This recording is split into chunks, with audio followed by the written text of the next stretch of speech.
উপস্থিত মুরব্বীবর্গ, উপস্থিত প্রিয় নেতৃবৃন্দ, কর্মী ভাইরা, সামনে উপস্থিত সাংবাদিক ভাইরা সহ এলাকাবাসী ভাইরা যারা উপস্থিত আছেন, আসসালামু আলাইকুম।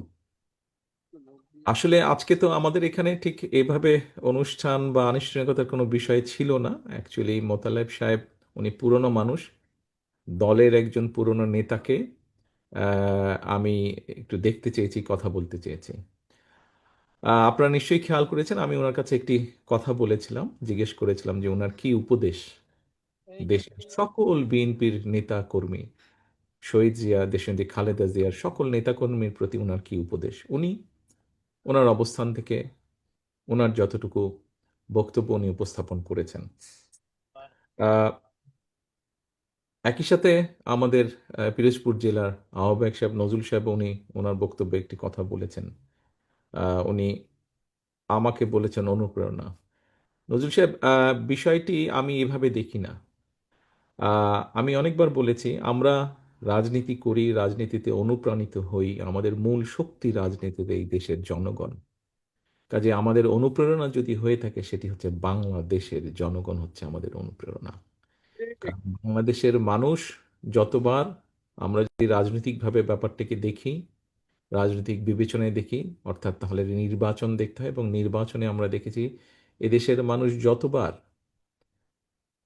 সুযোগ পেয়েছে স্বাধীনভাবে ভোট দেবার, তারা বিএনপির পক্ষেই রায় দিয়েছে। কাজে এটাই প্রমাণ করে যে এই বাংলাদেশের মানুষই হচ্ছে বিএনপির আস্থার প্রতীক বা আহ, পরিপূরক একজন আরেকজনের। এখন বিষয় হচ্ছে যে, যেহেতু আজকে এখানে আমরা অনেকে উপস্থিত আছি, আহ, কয়েকটি কথা আমি আমার অবস্থান থেকে বলতে চাই। আজকে আমরা মোতালেব সাহেবকে দেখছি, উনি একটি হুইল চেয়ারে বসে আছেন। এবং কম বেশি এখানে যারা আপনারা উপস্থিত আছেন, কম বেশি প্রত্যেকের ধারণা আছে, বাই নাও এই অনুষ্ঠানের মাধ্যমে বহু মানুষ এর মধ্যে জেনেছেন যে কিভাবে উনি এরকম ক্ষতির শিকার হলেন। আত্মাতের আঘাতে উনি এরকম হয়েছেন, রাজনৈতিক প্রতিপক্ষের আঘাতে। প্রিয় সহকর্মী বৃন্দ, প্রিয় উপস্থিতি বৃন্দ, আমি বহু বছর যাবৎ প্রবাসে আছি, থাকতে বাধ্য হয়েছি আমি বিভিন্ন কারণে। সেই প্রসঙ্গে আমি গেলাম না বিস্তারিত আলোচনায়। দেখুন, আমাদের সহ, আমাদের দলের সহ বহু মানুষ বিভিন্নভাবে বিগত 17 বছর তো অবশ্যই, গত বছর জুলাই মাসে তো অবশ্যই অবশ্যই, এবং তারও আগে বিভিন্ন সময়ে মানুষের অধিকার প্রতিষ্ঠা করার জন্য, সেটি ভোটের হোক, রাজনৈতিক হোক, সাধারণ মানুষের অর্থনৈতিক স্বাধীনতার ক্ষেত্রেই হোক, বহু আন্দোলন হয়েছে দেশে, বহু সংগ্রাম হয়েছে, বহু নির্যাতন হয়েছে, বহু মানুষ শহীদ হয়েছে। আসুন আমরা সকলে মিলে, অনেক হয়েছে, ইনাফ, বহু মানুষ নির্যাতিত হয়েছে, বহু মানুষ হত্যা হয়েছে, শহীদ হয়েছে, এনাফ। আসুন আমরা সকলে একটা জায়গায় আসি, মতভেদ ভেদাভেদ কমিয়ে নিয়ে আসি। আমরা আমরা কথা বলি। বিভিন্ন রাজনৈতিক দল আছে, তাদের বিভিন্ন আদর্শ থাকতেই পারে, সেটাই থাকাটা স্বাভাবিক। আমরা বহুদলীয় রাজনীতিতে বিশ্বাস করি, বিভিন্ন রকম মত মত থাকবেই, এটাই স্বাভাবিক। পৃথিবীতে সব গণতান্ত্রিক দেশেই এটা আছে। বাট আসুন আমরা সেই ঝগড়া ফ্যাসাদ থেকে কিছুটা হলেও দূরে সরে আসি। এসে আজকে এখানে মোতালেব সাহেব ওনার সন্তানদের দেখিয়ে যে বলছিলেন যে এই কথাটি, এরকম সন্তানের সংখ্যা সারা বাংলাদেশে আরো লক্ষ কোটি আছে। আমরা একটি বলেছি যে আগামী দিনে আমরা চাই মেধার ভিত্তিতে এই জাতিকে গড়ে তুলতে, এই দেশকে গড়ে তুলতে। ঠিক একই স্বাভাবিকভাবে মেধা যেখানে থাকবে, কম্পিটিশন থাকবে। আজকের তরুণ, আগামী দিনের তরুণ, আগামী দিনের ভবিষ্যৎ, তাদের মধ্যে কম্পিটিশন থাকবে। মেধা এক একজনের এক এক রকম হয়। সবাইকে যেমন এক জায়গায় আমরা দিতে পারবো না। মেধার রেসে যে এগিয়ে থাকবে সেই সেখানে যাবে। কিন্তু যারা যেতে পারবে না, তাদেরকেও আমাদের ব্যবস্থা করতে হবে।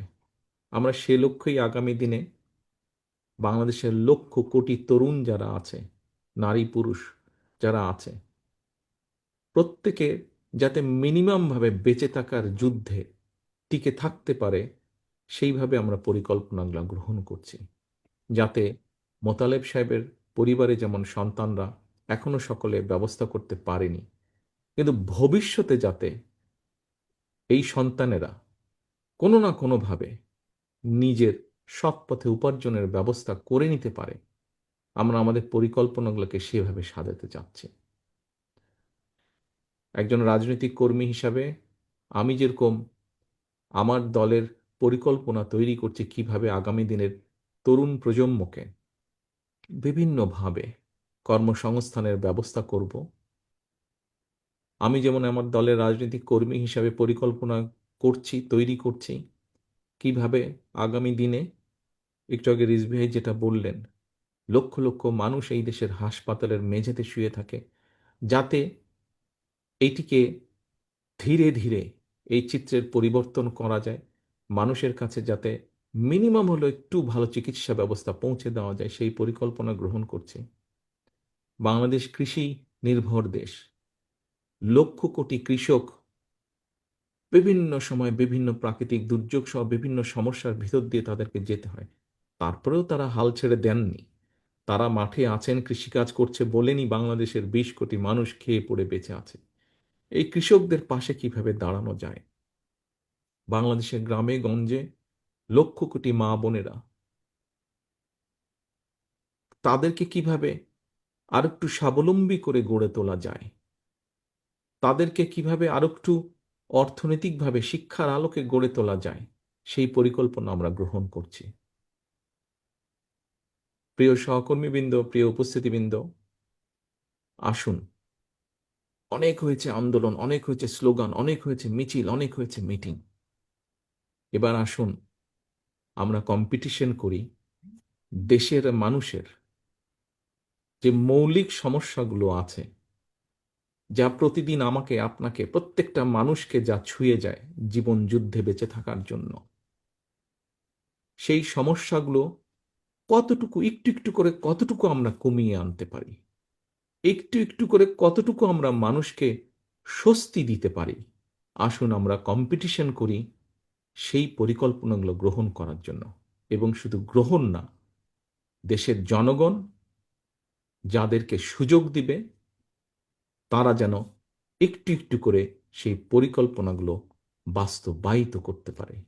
এই হোক আমাদের আগামী দিনের রাজনীতি, এই হোক আমাদের আগামী দিনের বাংলাদেশ এবং বাংলাদেশের মানুষের জন্য রাজনীতি, যাতে ভবিষ্যতে রাজনৈতিক মতপার্থক্য থাকতেই পারে, কিন্তু তার জন্য একজন মানুষকে শারীরিকভাবে আঘাত করতে যাতে না হয়, আঘাতপ্রাপ্ত যাতে না হন, এটাই হোক আমাদের বাংলাদেশের আগামী দিনের রাজনীতি। প্রিয় উপস্থিতিবৃন্দ, প্রিয় সাংবাদিক ভাইরা, আপনাদের মাধ্যমে আমি সারা বাংলাদেশে আমার দলের যত নেতাকর্মী আছে, সারা বাংলাদেশের যত গণতান্ত্রিক মানুষ আছেন, সবার কাছে আমার এই কথাগুলো পৌঁছে দিতে চাই। পরিশেষে আমি আল্লাহর দরবারে দোয়া করি আপনারা সকলে ভালো থাকুন।